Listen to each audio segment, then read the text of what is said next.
الحمد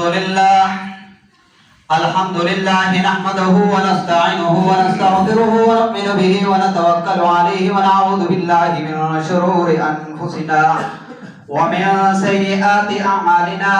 من يهده الله فلا مضل له ومن يضلله فلا هادي له.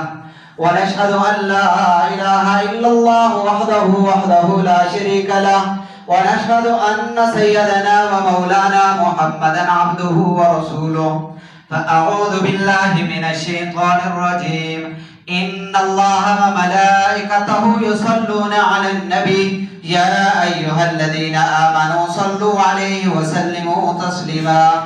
اللهم صل على محمد عبدك ورسولك وصل على المؤمنين والمؤمنات والمسلمين والمسلمات وبارك على محمد وأزواجه وذرياته.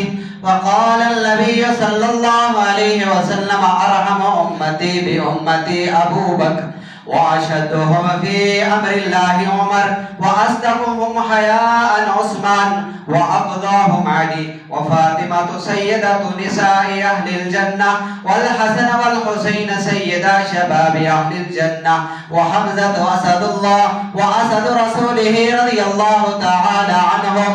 اللهم اغفر للعباس وولده مغفرة ظاهرة باطنة لا تغادر ذنبا.